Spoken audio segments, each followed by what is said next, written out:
Mamsusu baza na bango baza ba grand star na ba Congo na ba côté kuna pena yoka bango zéro. Aigle KO numéro 1. On a pena linga mikolo na komata numéro 2. So album na ngai bimi nga komata numéro 2. Po banda le baki numéro 1 D azo bimate. Intéressé quand même hein. Pour une première fois un artiste Aza de mon pays mais évolue à Mayotte. To katsa penande batino so mona bakatsa mai mais abiso ezande mo tena ba bakatsa na Grèce une journée au comité. C'est quoi la différence? 3 jours. C'est 3 jours. Na mai. Na bateau moko ya mukie karabu 22 personnes. Tout ça qui 3 Congolais et les restes ba malgaches. De tout côté na bango tima yo. Quel artiste congolais actuel hein, ou vraiment Aza na succès kuna? Et ça Fally Ipupa et puis Nosbi. Ouais. Bango pena ba beta chaque jour que côté mo que na boîte que yoka bango. Tu es là Oyo Viva tôt dans l'histoire. Quel est cet artiste musicien à Kenda beta kuna Abuja beta ba grande salle kuna na Mayotte? Et ça papa we mana Pepe Kale. Oso bango ba betoli solo. Et ça papa we mana Pepe Kale. Kolela nanga ya pokwa na mato ya banzelu ezosala makelele. Yango lingitelo sambo nanga ekome pa ya nzako mama ye. Likolo eteli bandeke basepeli ba plage etondi. Ba mama basukolaki ba uniforme mite mikiti. Moi nango ngaleli wapi. Ba orchestre ezala la ceux qui obeta na ba orchestre kin président azala la président de la République. Ata pokutana eza ba barrière pokutana. Omona bazala pena te na eloko nga mona ki pa ba Alpha Blondy qui aza simple azo sona mbemisi na ye bazo beta na maboko tout omona eloko ba ebisinga bazo accompagner Alpha Blondy mais baza indépendant. Dans le sens que ba signer contrat na Alpha Blondy qui to accompagner par exemple dans 150 concerts. Caché na biso eza boyé, ba droit na biso eza boyé. Tu vas travailler par rapport à oyo bango basalaki planning na bango basalaki en sa contrat na bango basalaki. Mais pas na biso sko biloko na ezate. Ya on a moni frena mingi mpe. Kodiasimo vous propose un crédit immobilier. Vous êtes du Congo ou de sa diaspora? Vous désirez devenir propriétaire en RDC et faire construire votre maison en toute quiétude? Obtenez votre crédit, puis commencez son remboursement uniquement dès la livraison de votre maison. À la Cité Kimia, nos maisons seront toutes construites aux normes internationales. Située à seulement 25 minutes de l'aéroport de Njili, 10 minutes de Safari Beach, au cœur de cette cité moderne, vous y trouverez aussi un centre commercial avec plusieurs commerces de proximité. Nos bureaux sont situés au 173 avenue Mutombokachi, dans la commune de La Gombe, référence rond-point Forescom. Venez dès à présent réserver votre lot dans ce nouveau havre de paix à Maluku, ce nouvel Eldorado au Congo. Kodiasimo, la meilleure adresse pour construire la vôtre.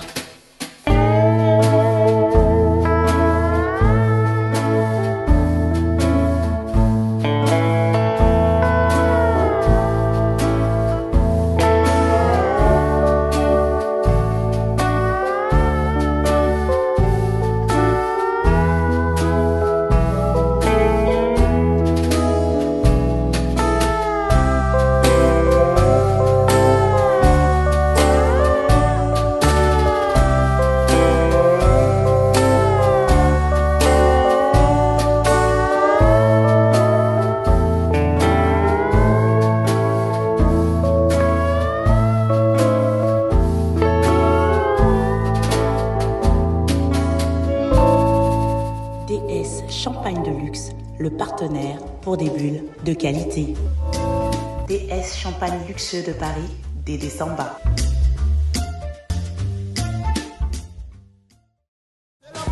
C'est la magie, c'est la magie, chaleur de musique. C'est la magie, c'est la magie, c'est la magie, Beta Toleka. C'est la magie, c'est la magie, c'est la magie, chaleur de musique. C'est la magie, c'est la magie, c'est la magie, Beta Toleka.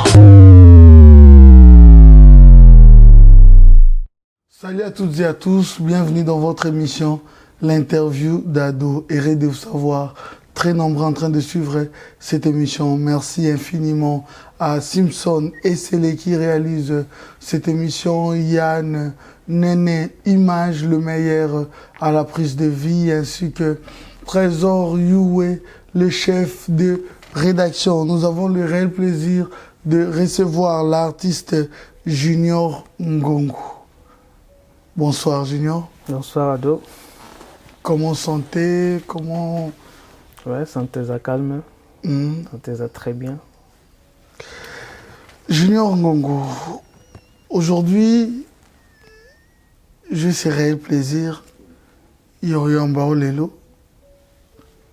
Tu ne vis pas ici à Paris, aussi Mayotte.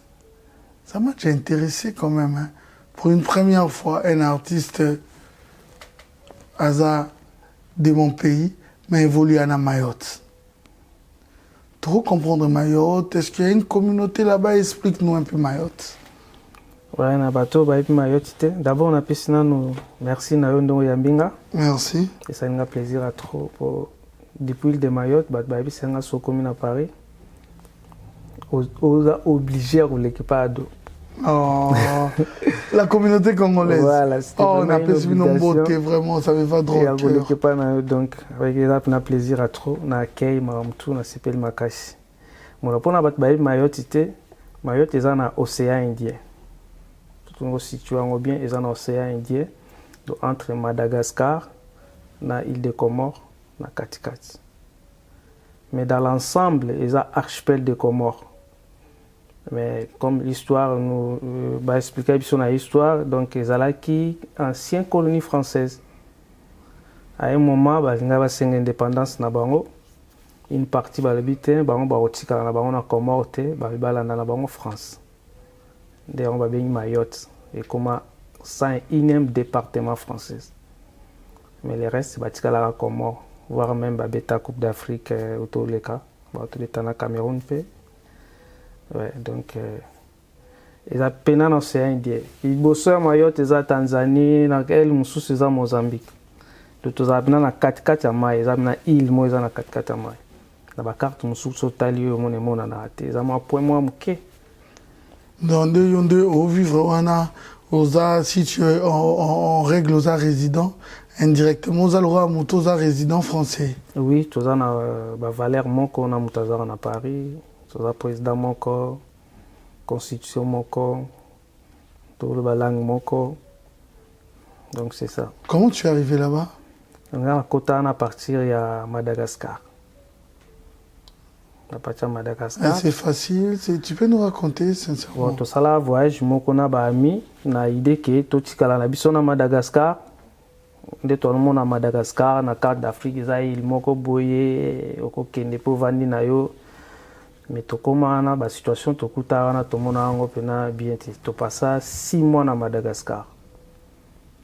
Donc, les acquis, premier mois, tout le monde a un visa pendant 1 mois, juste pendant 1 mois. Et tout comme et puis, tout goût tout à Madagascar. Deuxième mois, le visa est ici. Tout le monde continue à vivre à Madagascar. 3e, 4e, 5e, 6e mois, tout le monde a Africain, Moussoussou. Il y a des soleil, il y a des Français, il y a des Ngambo. So boko mikuna boko baka pengunda badoke bima kuna depe intéressant biso so c'est branché pe kana circuit ango c'est au sala qui tokota na Mayotte mais c'était pas facile les histoires moko les amoi moulai on a betika moi bref ouais, c'était pas facile pour to katsa penande batino so mona bakatsa mai mais abiso ezande mo tena bakatsa na Grèce une journée au comité. C'est quoi la différence? 3 jours. C'est ça, 3 jours. Namai. Namai. Na bateau moko ya mukie Karaboué 22 personnes. Tout ça qui 3 Congolais et le reste va malgache. De tout côté na bango ti Mayotte. Et tout comme pe Mayotte ça to boa kingunda. Après tout là ba résultat na biso ti peto za mikanda.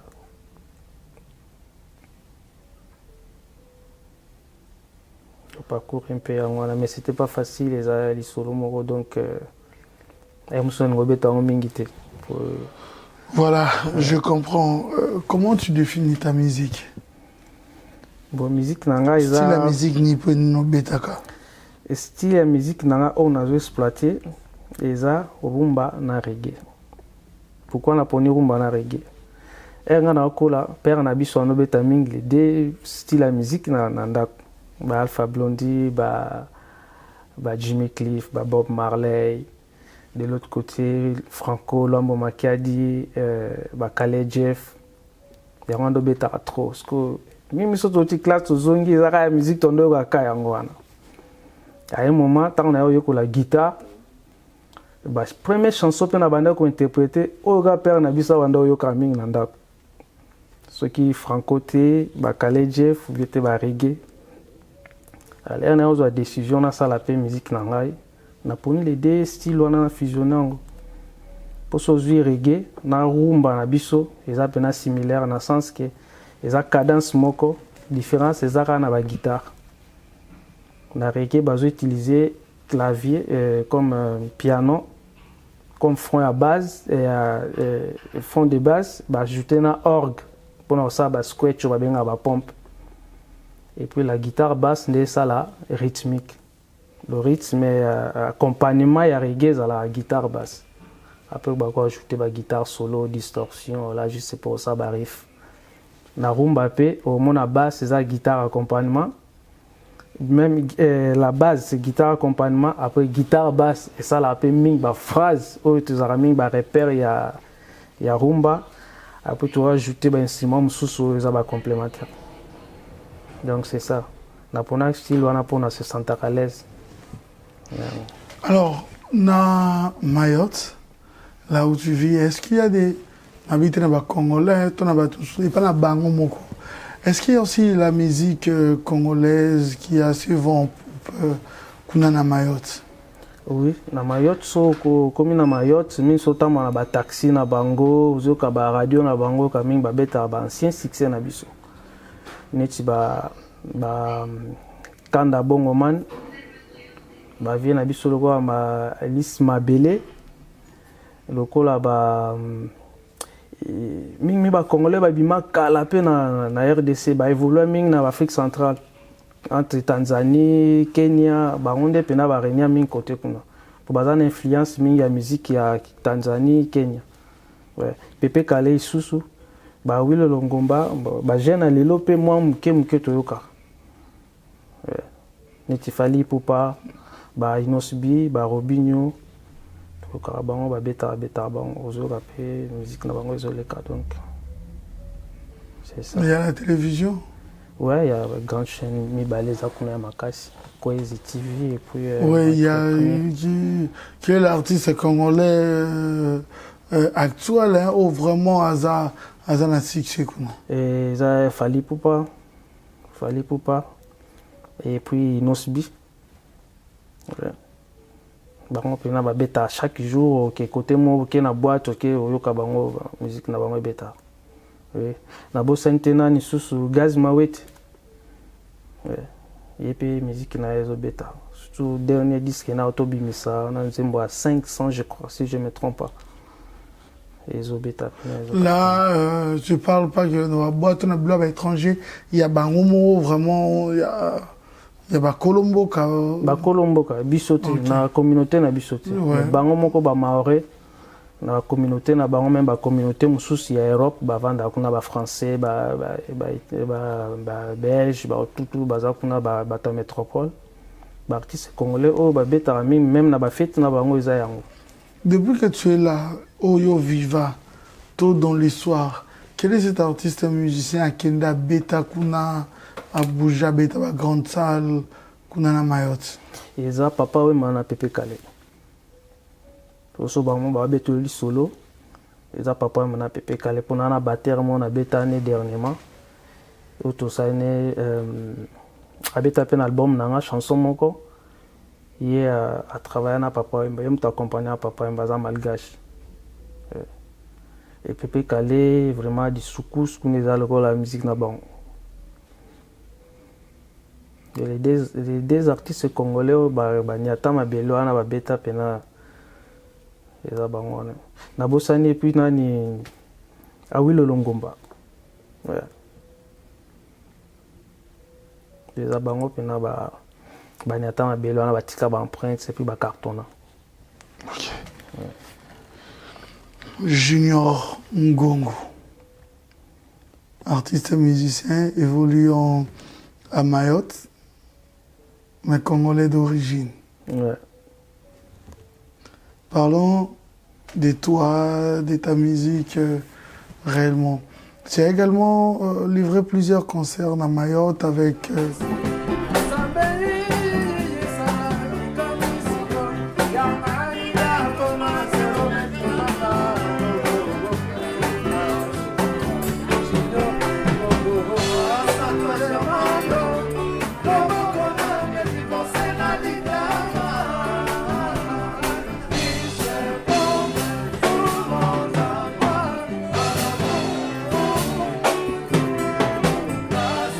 comme Alpha Blondy. Ouais.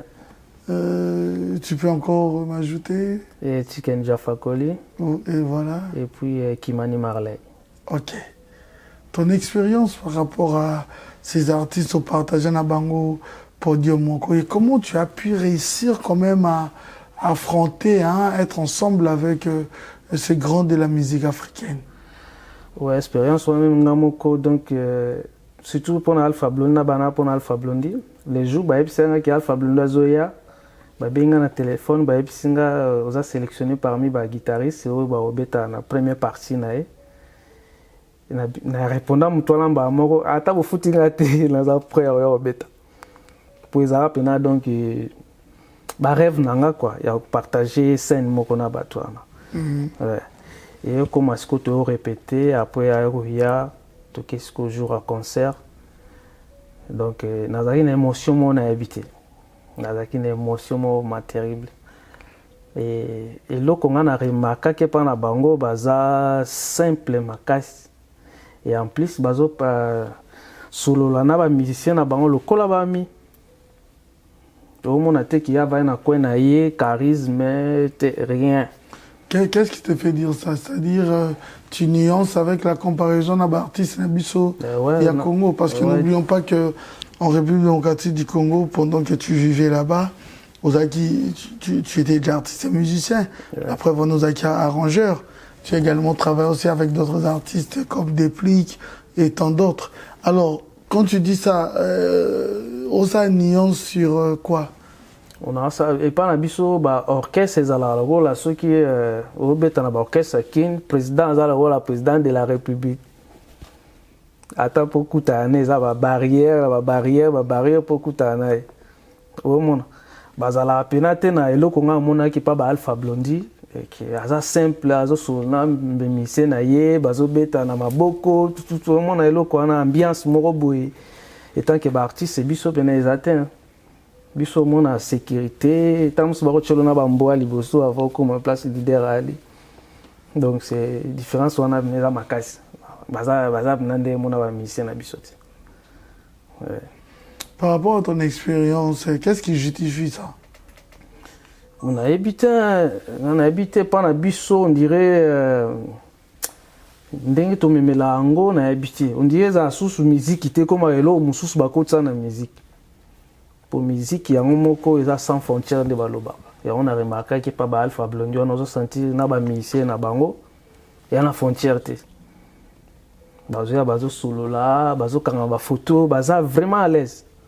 Mais bison déjà ba comportement monte au côté na musique, il y a na mamba musique te. Na rolo beza problème d'éducation. Mutu mora ya na jewana batnos ba comme Hollande.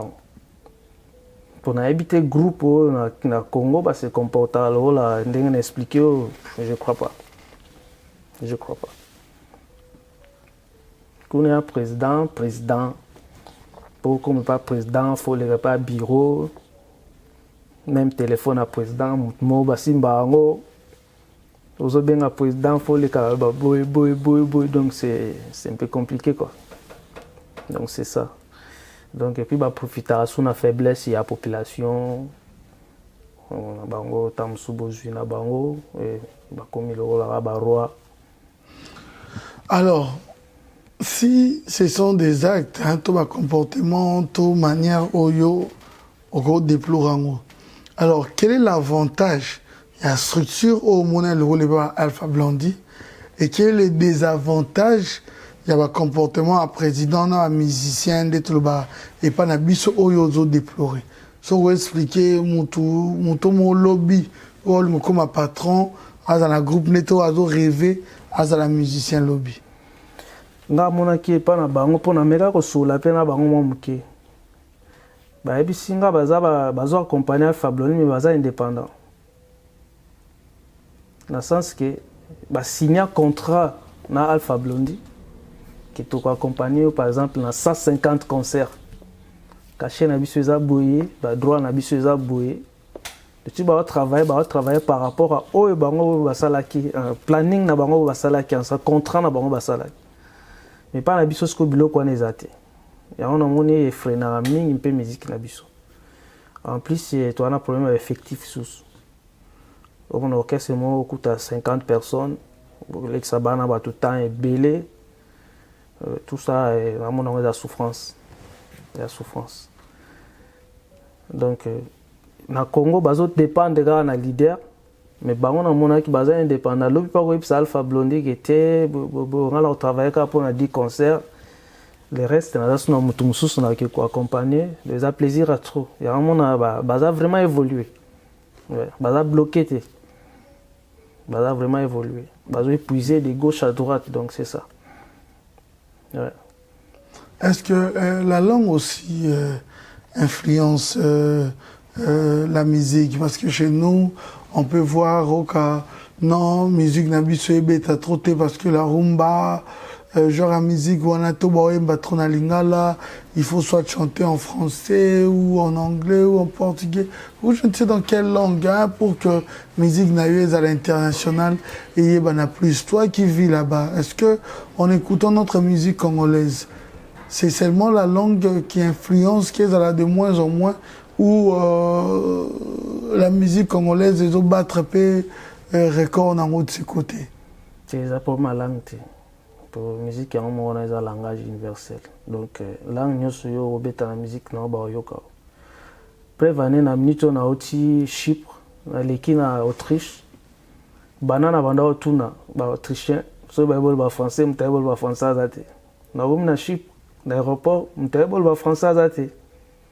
Donc quelque part même français on a une internationalité. Il y a une internationalité. Na Europe to compter ba pays ni le ba français to compter la mi balé, mi sato. Na Europe il y a combien de pays? Au monde. En Afrique, pays, et Afrique, nous sommes pas français, il y a quelques pays. Au monde. Donc, langue, ils ont une influence dans la musique. Les organisations, na bateau, baza sima, na so la musique, na. Il y a des salons qui sont bosso avancé quoi. Mais la langue, biso tondima musique ya ba américain to ka on a Kinshasa to interpréter ba chanson ba Bob Marley ba Michael Jackson to za anglophone te to yika son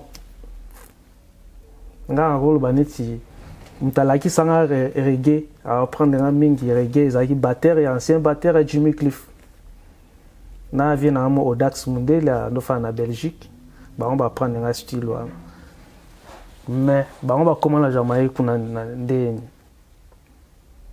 Jimmy Cliff akuta nera na Kenya amoni azobeta pena batterie na très bien et c'était ndé ozobeta en tout cas na CP na yo to kende okota na groupe na d'accompagner bango donc c'est ça il y a une question langue il y a question langue et ça ka organisation Hollanda paix, actualité, les canards, tout la polémique, c'est ce qui se passe en République démocratique du Congo. Oui, concernant nos artistes et musiciens. Oui, Hollanda, rappelez-moi. Est-ce qu'à l'international aussi, ça influence, hormis la communauté? Non. Il y a des gens qui sont passés par là. On a un temps, c'est personne qui a un temps. On a un dit que rompre mo bat babalukaka, basala kelo te babalukaka place mo. Et baksa kelo te na musique na biso contre réseau et diminuer biso makasi. forme ya polémique yango edimine biso vraiment makasi edimine biso makasi eboti babranche ebele lelo komi moto ana problème na mwasi na ye ekomi fa alekelango émission moni système wana donc déjà sous bien te. Donc, si je comprends ton analyse, l'artiste et musicien étant qu'une personne qui reflète la société, Ouais. et que c'est à Magamboua Moussala et influencé P, jeunesse, toute société congolaise. Ouais. Donc, comme Batata, bah, un problème privé, Balandi, style à musicien. Balandi style à musicien. Balandi na on TV. C'est là on va émission. Au monde. Donc c'est ça. Bisous tous en pour na éduquer masse. Son, il y a force, il y a son. Pour les vibrations dans l'air. Vibration wana e beta moto. Pour nous mona musique moi zo beta mtayo kanga banolela. Na beti. Tu sais, les vibrations wana. Si ko soke zui. Ezui population peut ba on vibrer kana marambo wana. Ko ba mise bazo sala. Donc c'est ça, quelque part, tous en amont et l'eau, il y a ma casse, toi, pour ta na public. Donc, ce qui te change en cas, comme on appelle, j'ai pu changer, non. J'ai pu changer, non. Les autres bébés, ça fait la musique, la musique, ma casse. Je suis allé à TVT, mais comment l'exemple on a TV, on a ma vie privée, tout ça, non. Et bon, ma culture, na biso. Et bon. C'est ça. Mais est-ce que l'influence de changer le rythme et la musique, un peu d'oublier la rumba, qu'est-ce que tu en penses? Non, rumba toko kobo ça on jamais. Ils ont une belle musique. Est-ce que tu penses aussi qu'un artiste a comment réussir carrière actuellement avec l'évolution, seulement avec la rumba congolaise? Oui, oui. So, organisant bien, équipement est bien, ils ont soudé, ils ont solide, tout. C'est très bien. Ils ont fait belé, ils ont écran, ils ont fait émission, ils ont évolué dans le coin. Après, ils ont dit que tu as marié, tu as bimelo lelo. Ils ont belé dans le coin, ils ont évolué dans le coin. Ils ont rumba. Ngaso kena mayoto wa groupe na ngai na benga ngo Royaume Congo pona kata groupe na Mswahili na kati Mkongo na kati Mluba na kati donc to sangana na benga ngo Royaume Congo orchestre na groupe na nga so beta bi babelo leader za groupe na bito orchestre za groupe et groupe d'accompagnement nga pe na accompagner bango pe ba accompagner ngai. Oh. Oui. Mais un musicien, non. Musicien, on a été. Ah, vous avez une place pour ça. Bisous, nous avons un royaume Congo. Pour toi, Congolais. Tu as une place pour ça. Nous avons un festival là-bas. Donc, c'est ça. Tu as ce petit moment où tu travailles, tu vas travailler à Kinshasa, tu vas travailler au Nyokolabiso. Tu vas travailler à Salaka, tu vas travailler à Ngote. Ah, ouais, Zambo, Kampaya, tu vas travailler à Mingapi, Salakoto. Et tout le monde appelle l'autre comme on a bien bien. Tous les voulez qui toko, tout bah idée pour ça bah album et comment il y a. Oui, mais toi c'est ça, on ne peut pas comprendre. Comment un artiste qui joue des concerts, qui est connu, qui est presque une star dans Mayotte, mais album t'es. Tout le monde bah album mais comment qui moi. Nous autres on a bêté les banane. Tu interpréteras pe ba ancien succès na biso pour na l'accès que tout au Congo. Kabla misem so aussi kayango. Non, ba bolie la bangona, bolie na bango, bozo beta kuna beta ba musique ya Koffi Olomide, kuna bozo interpréter Papa Wemba, kuna des fois bozo interpréter je ne sais pas Wenge, bozo interpréter bolie lango. Maintenant on se répertoire les na sasem alobango au cause wa nzembo ya JB aux na sasem au balo le on ndenge na wa bing ba cover biso to créango na ozo apé nzembo ya JB na beti en cover alors manga nulle part parce que na beti en cover na sali en soit adaptation au monde tam sono promouvoir on te pona lu kilango l'art mais na ko beta ngo na ndenge mususu biso toloba eza topesa bango nde honneur au fait babisa l'album non baoloba bango trop nakomi selo babi te sala bando ozobaka album ne ekobima toswali so na album na bando ozolobaka album no ekobima olio ambo na bango trop mpe ekobima album ezosalema album pene ezosalema ebima mais en attendant fo tobeta banzembo bavie topesa bango mpe valeur bakote toali ke toa bacongolais mpe mosu ozobeta oyoka moto ayelio ala nigérien nayebi so te okobetela nga te nzembo moko boya fali eza kaka nzembo te asengi motali na ye aza nigérien aza guadeloupéen esali o plaisir moto a guadeloupe ayokaka mpe fali tobetela ye omona na basanso wana tozwa yango yaka pena mais nga mingi na ndo interprété mingi Lucky Dubé, Bob Marley, Alpha Blondy. Mais baartiste nini oyo ya biso oyo remarkaka bayaka kosenga ndo asengi babi te bobetela biso nzembo artiste oyo baartiste nini ezala mingi Aigle à part ye eza Papa Wemba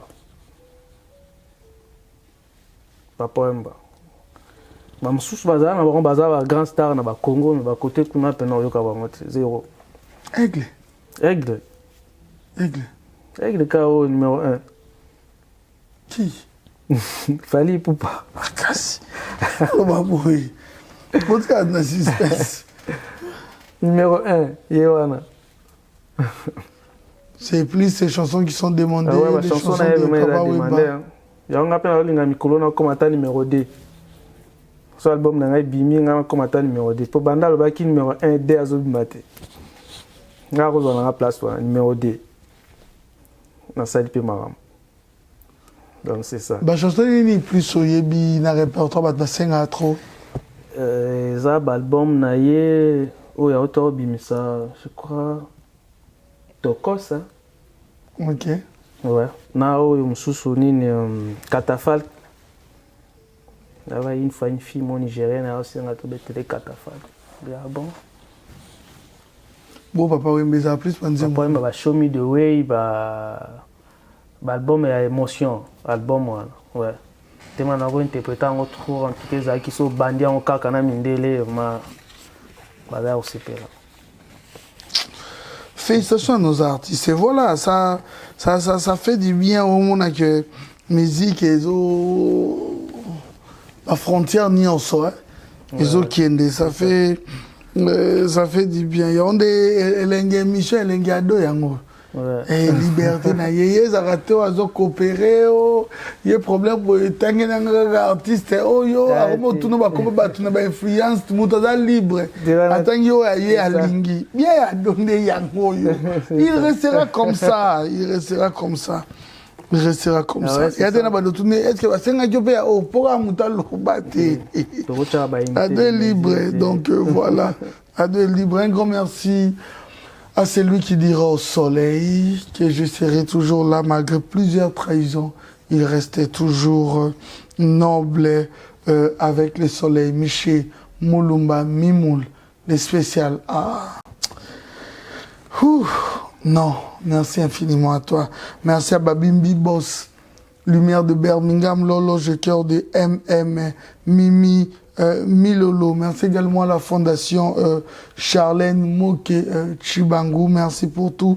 Merci à l'honorable Christelle Vuanga. Merci également à Wadon Fumu. Voilà, on continue. Oza Sigona Studio. Oui, on a dans le studio. On a travaillé 6 chansons. Ok. Quelques chansons na style na ngamoko pe na yemba mususu na mélanger moi ba artiste mususu ope baza na moi expérience pe ya rumba na kotsa ba na 4 albums pour ça la moi ba couleur à bien na travaillé na déplique nzembo moko OK ouais travaillé na déplique nzembo moko na benga ki azaki d'accord avec na studio à yembi avec simplicité tout na zo remercier pe place azali ba courage à trop oui na Kinshasa na tinda ba donné avec na studio et ça a vraiment plaisir et ça moi rare okutana ba artiste ya mtema malamu bongo de loin à kepa déplacer au tepa na ya keti studio ya pe Mayotte un jour sur mo rampena et ça que grand concert aux invitations na ya naza prêt pena ya koinvite ye soki Parce que bon, ta côte na Mayotte, elle va à côte na France. mais c'est ça. C'est ça.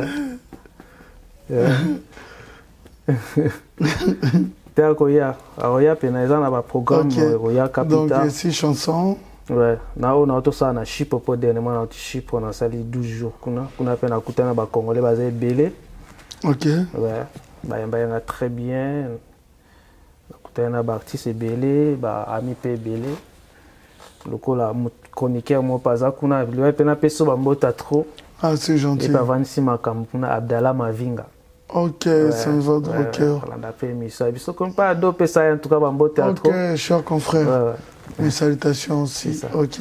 On a travaillé avec Gilles Olas. Gilles Paza parmi Aza Congolais, il y a Viva Kuna, il y a pas au sa drapeau, il y a RDC na Chypre. Tout ça, une chanson mon coq titre en Time for Love. De tourner puis clip.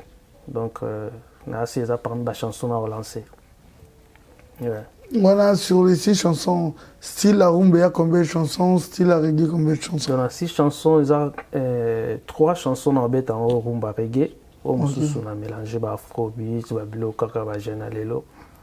C'est ça. Mais rumba reggae, on a bête na déplique. On a tout ça les afrobeat, on a bête na Gilles par rapport à style na ependa ça là. So il a une guitare bien, c'est ça la prochaine guitare il y a. Babanga témoin de février, mars na ozonga suboé. Maintenant a cappella parce que tu nous as dit que ce sont les chansons, il y a Fali qui sont plus demandées là-bas. Voilà, tu parles pas de la communauté, hein, tu parles de Baromoro, Batamboka Wana et de Papa Wemba. Je trouve à cappella Moroté, la chanson Moro, ils aura plus demandé Wana. Il y a Fali après Toki, il y a Papa Wemba. Il y a Fali pour Paza Nino. On a Katafat. Wembara. Likolo eteli bandeke basepeli baplage etondi bamama basukolaki bauniforme mitemi kiti moi nango engaleli wapi pepito moi nango engaleli wapi naluki yo na flambo na maboko kilala nini bozotala ngai eske naino bomona te moto akweli problème. Moi serait kaka. Papa Wemba. On va show me the way. Ngana bungi nzela pobo tika kinga musika yango nakomaki semi telengano kokola kisanga nzela pembeni na ngai yo baninga bazoluka nzela ya bomoi po bato mokili mabe yo baboyinga na zuwa lobiko. Take me by the hand, show me the way I can go. Take me by the hand. Vous n'avez pas Bamba là? Babamba. Voilà Bamba. De loger tout à partout. Voilà.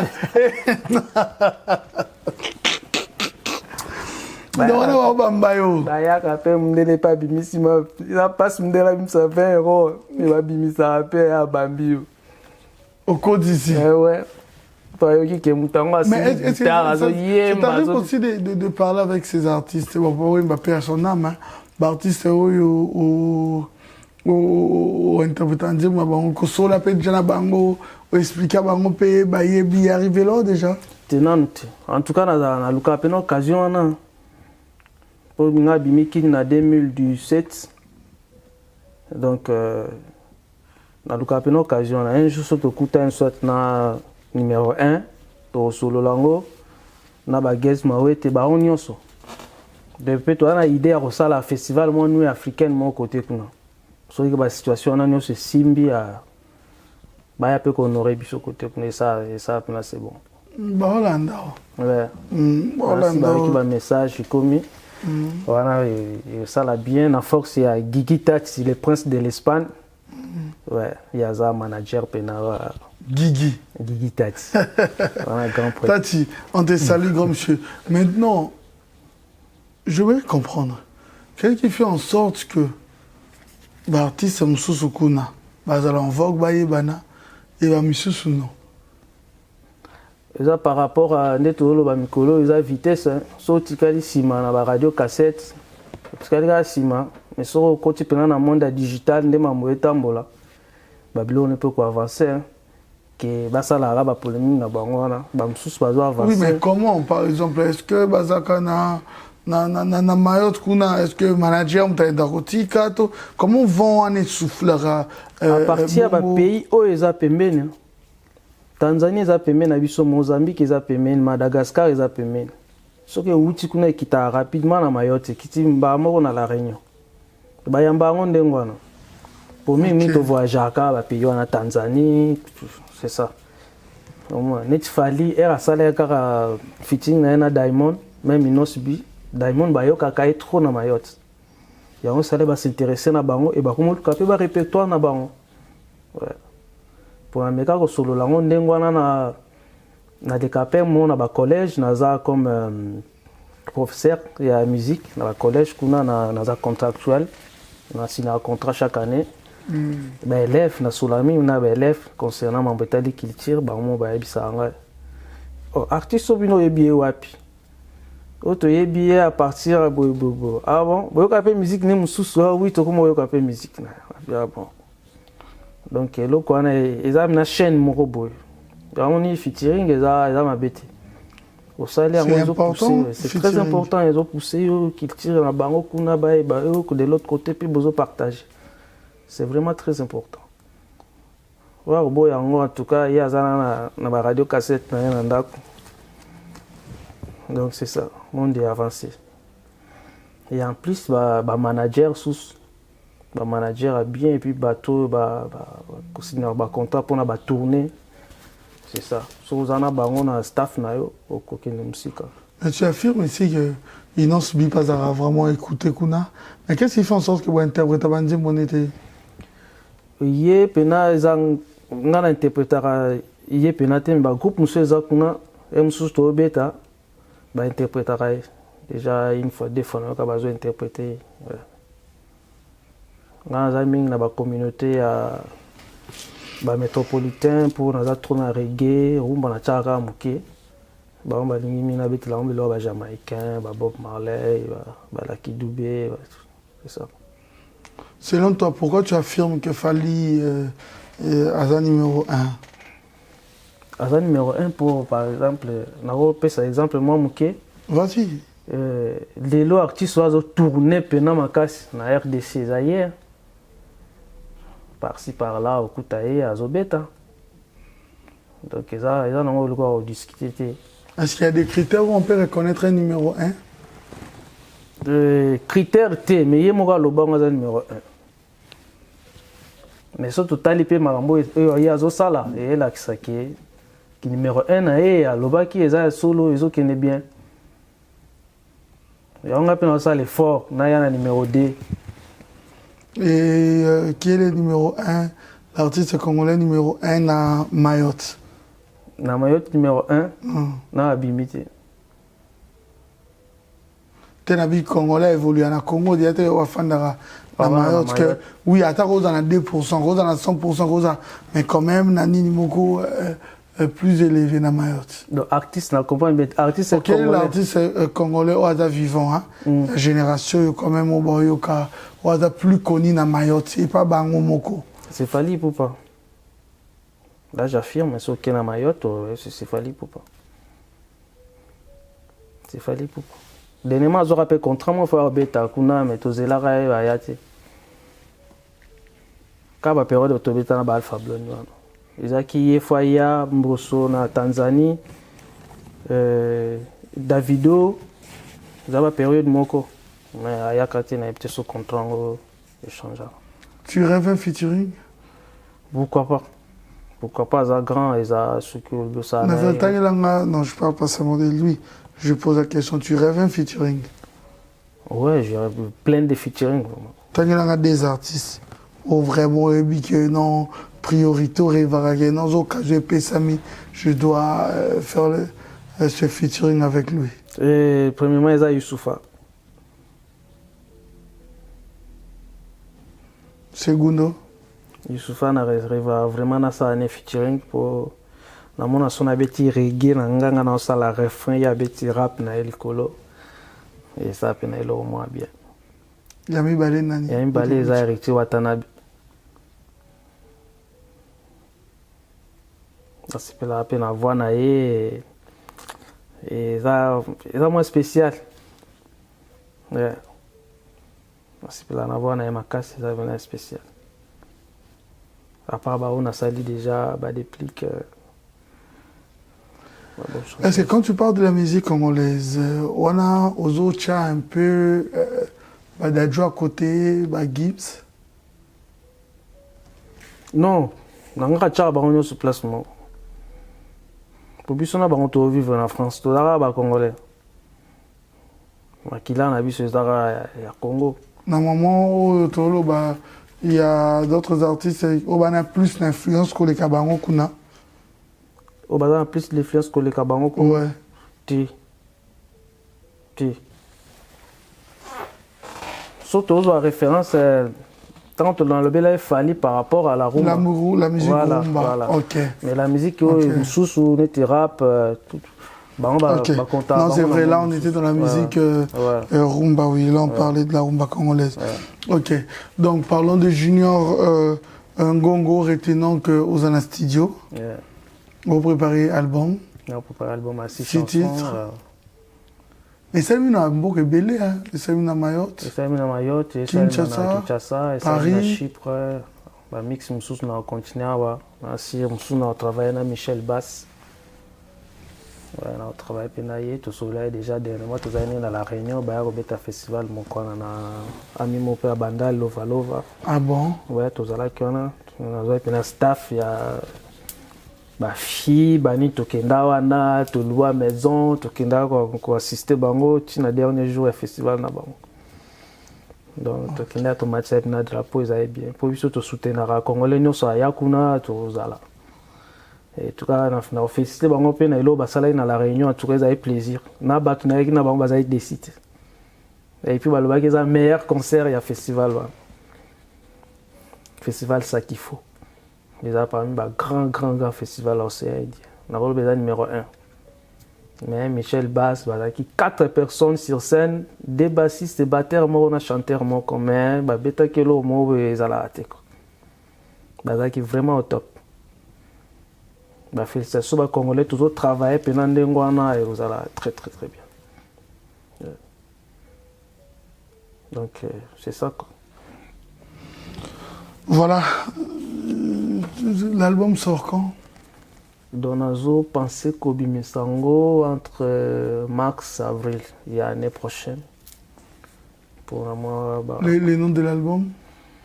Comme album, nous avons pena précision te ya comment on belo raisonner belé na causal na sala boye mais na aux décision après aux décision après na combo moko boye par rapport à ba chanson nyonso nde na travail pour moni combo album moko chango ka boye te mo ebité lobby ko changer poser ba répertoire mususu mona so banze muno se vandi obando yo kango yo ke banete suka ebité o comme on a mu pepe. Mais attends, single mot dans les jours à venir, à préciser date et aux autres. Tu as vu ça, il y a une chanson moko Siridap, il y a Bob Marley, il y a Kotsangba guitare, il y a Rumba na kati. Yeah, I say it's okay to see what we do, baby. Dance me into come on, Siridap. On a Mekaki Kaka. Na testé style on ya rumba reggae soki bat ba ozonde ni na mona bat ba ambiance ba lubi ça style moi bien mais ba grand sous ba bisinga tu as choisi un bon chemin continuer à bien musique à Congo tu es rare tout. Oui mais ah bon na ba guitare ba distorsion. Je comprends oui là j'avais vu mais on est là qui ils ont déjà signé les en 4 albums. Ils ont 4 albums te mais ça qui en capo ba oui je comprends moi je posais la question na 6 titres wana. Est-ce que tu as un single Moro en attendant l'album, année prochaine, clip Moro dans les jours à venir? Tu as un peu de Bimisango, Nyon, Sombalamoko pour nous en répertoire. Vous avez un producteur ailleurs, tourneur ailleurs, nous avons moyen de bêta par-ci par-là. Nati Kabilo Kolobi avec interprétation. Donc c'est ça. Pour surtout lundi, biso na so rythme moko ya ba moko. Au moins à un moment, aux un répertoire, te mutako mona qui bet so na Canada, bet so par-ci par-là, neti lelo toto solana grand mécène congolais pe azana kata Canada, René Ngangambi, azana maison na EP ya protection, ya société na ya protection, lokola ba likunji protège, ana ya équipement pena professionnel.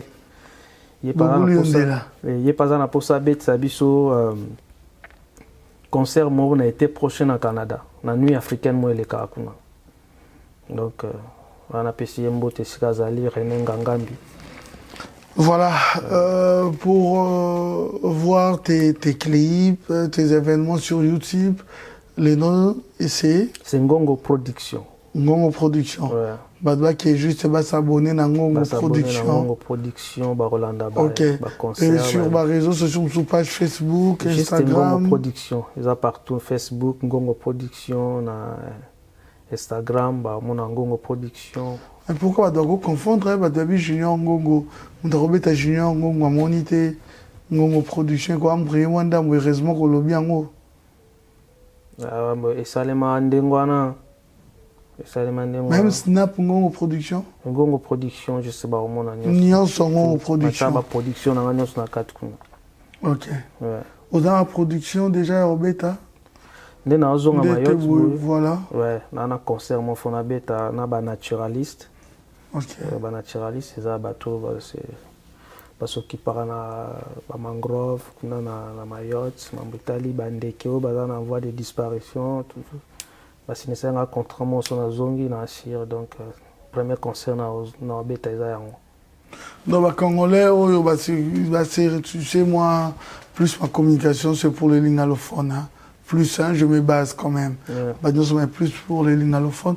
Donc bah toi nous les lignes allophones nous on se retrouver dans Mayotte. Au Bolan d'Abisso aussi ils veulent passer des très bons moments. Bah Koki Koya Otala na bango yo Ngongo Production Junior Ngongo. Ouais. Mais est-ce que ces producteurs, à part la grande production, c'est que vous produisez chaque week-end? Par exemple, ici, il y a Djonga, où il y a Emilia, CNN aussi, qui est encore Suzuki, et tant de fil là-bas, et tant d'autres, bah, ces producteurs. Est-ce que c'est aussi le cas pour toi dans la place Mobwe, où chaque week-end, où il y a des jours où tu te produis? Tu vois, on a besoin d'un système, on a dit. Un système, on a dit. Et puis, on a l'ingango pe mingité. L'ingango mingité. Mais nous avons un concert. Ouais, par mois, on a petit 2 fois, 3 fois, c'est tout. Ce qu'on a pib et les gandines. Bah, pib et les caca, ils ont un Mayotte premier. Radio, ils ont une télévision, ils ont tous les qui pib. Et puis, ils ont les réseaux sociaux, ils ont abonné à la communauté belé, il y a l'association de musique, tout, affiche, on a publié. Les apps na ba branchement net Zikos de Mayotte so côté na Zikos de Mayotte et ça sera tous les artistes maorais.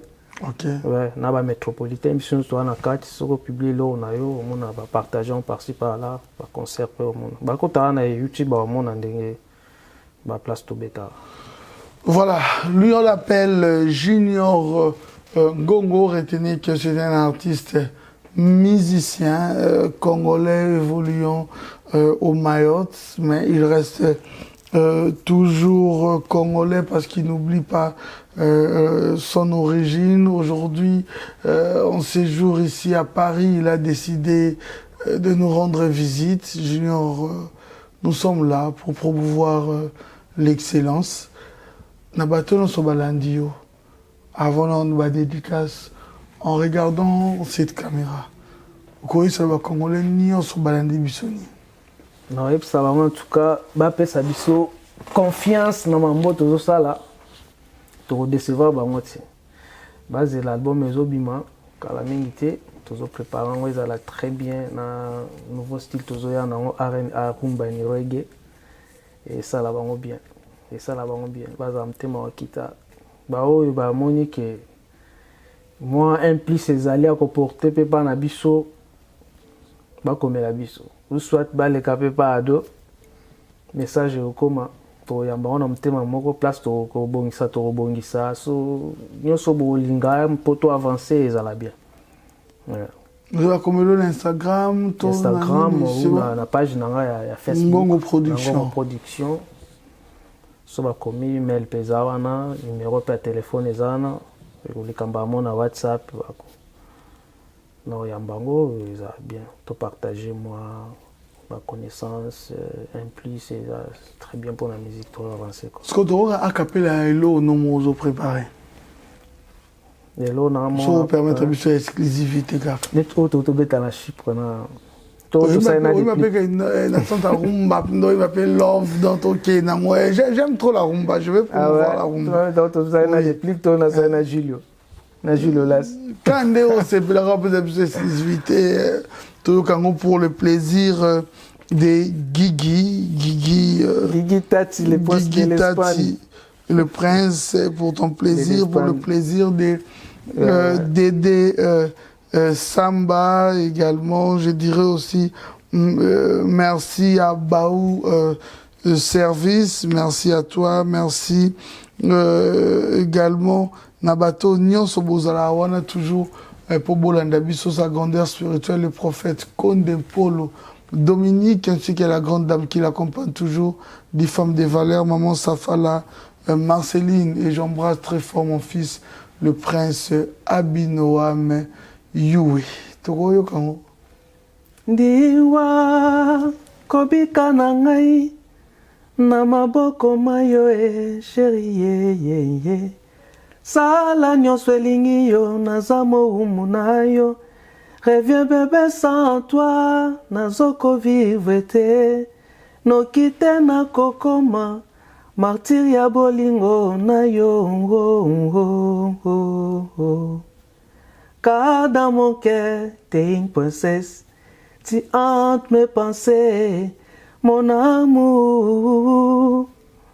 Je suis emprisonné dans ton cœur, ton amour est la clé de ma cellule. Kolela nanga ya pokwa, na mato ya banzelu ezosala makelele. Yango lingi te losambo nanga ekome pa ya nzako mama e. Anga ye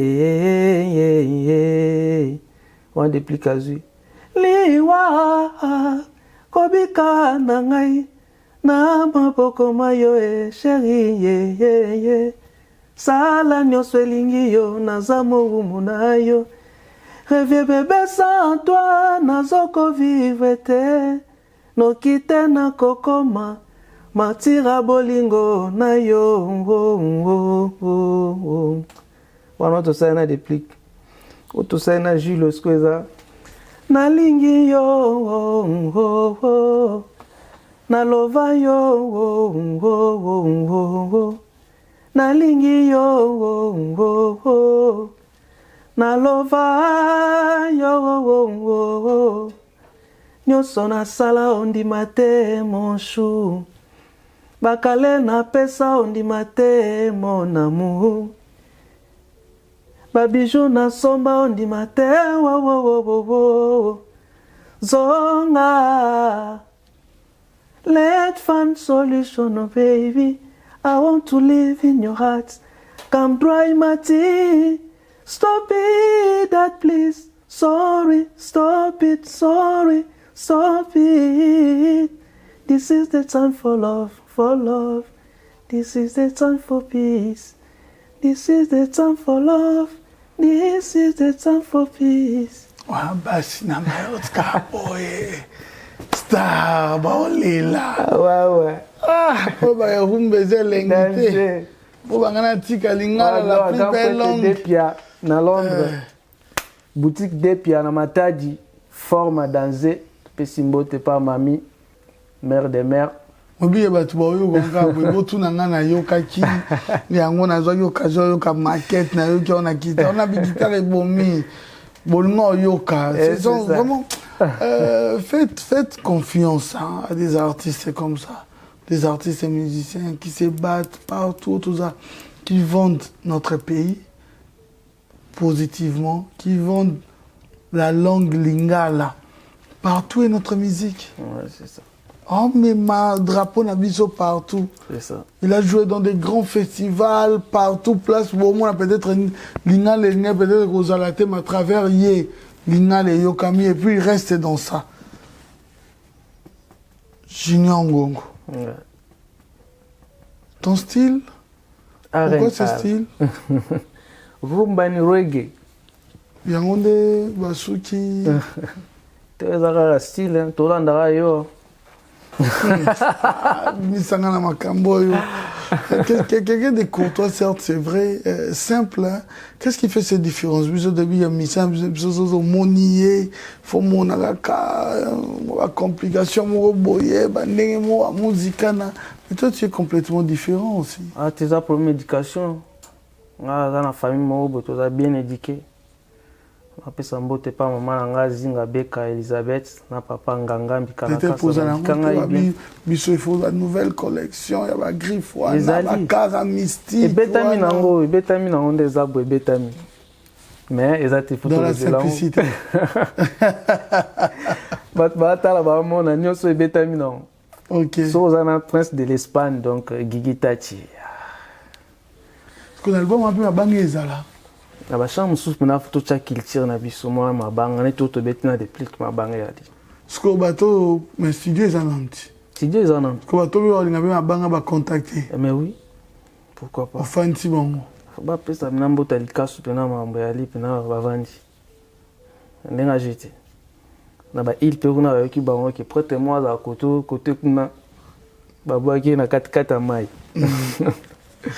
Et ça bien. Tu vois la culture na biso moi quelque Aneka ba Fawcett libanga boye Rihanna Domingos libanga boye Papi Mboma Koti Penadi Ololo grand prêtre Betinanga Depia Atikina Kati Fore Mambo Molongani ya Gisèle Kalala Tania Kingudi Mabanga Ozangate. Non, toutes nos trois questions. Ouais.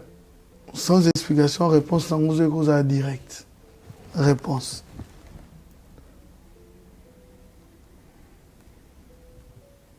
L'artiste qui fait la honte de la musique congolaise est Motali Bobi, Hope de Omo Mwasoni.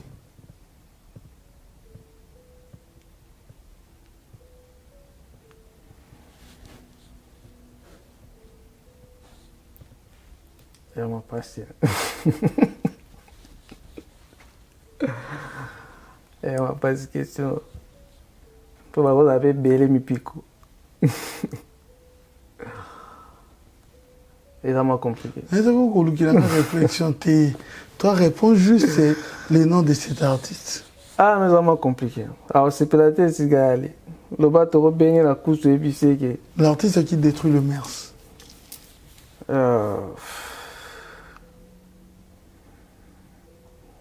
Les amants passent toute une génération, mais maman na mamboana donc tout attribué on a mutumorote. Le plus grand musicien de tous les temps de la RDC. Le plus selon toi. Na ba obakenda to ba obazali vivant. To gena na ba obakenda na ba obaza. Pour nanga c'est Papa Wemba. C'est 100% star. Pour prévenir à kufana scène. Voilà 100% star. Michel Sili, merci beaucoup d'avoir accepté notre invitation, Junior Ngongo. Merci à deux. Voilà, pour rappel, on l'appelle Junior Ngongo qui est actuellement dans le studio, qui prépare son opus de 6 titres. Vous pouvez contacter l'artiste, il fait des grandes productions à travers le monde, surtout le festival. L'artiste a parlé de lui, également de sa musique. L'artiste est pour le moment orphan de Mayotte. C'est une fierté pour nous. Merci infiniment à Die Zola, Die Zola Production. Merci infiniment à vous. Vous étiez tellement nombreux à suivre cette émission. Comment pourrais-je terminer cette émission sans pour autant vous rassurer qu'il a réalisé cette émission? Je l'ai surnommé l'homme selon mon cœur. On l'appelle Simpson. Et c'est les Yann Nene Image, le meilleur de l'espace Schengen qui est à la prise de vie. Trésor You et les chefs de rédaction. Joyce, Joyce de Management Committee, merci infiniment à toi. Merci infiniment à Anelka Bafossette. C'était Adoyoué à la présentation. Merci infiniment d'avoir accepté notre invitation. Avec plaisir. On est là pour promouvoir l'excellence. Je découvre cet artiste que je connaissais déjà, mais au travers de cette interview, je découvre encore cet artiste talentueux, intelligent, humble. Vraiment, ça me va droit au cœur. Merci, avec plaisir. C'était Adoyou à la présentation. Quant à moi, je vous retrouve à la prochaine.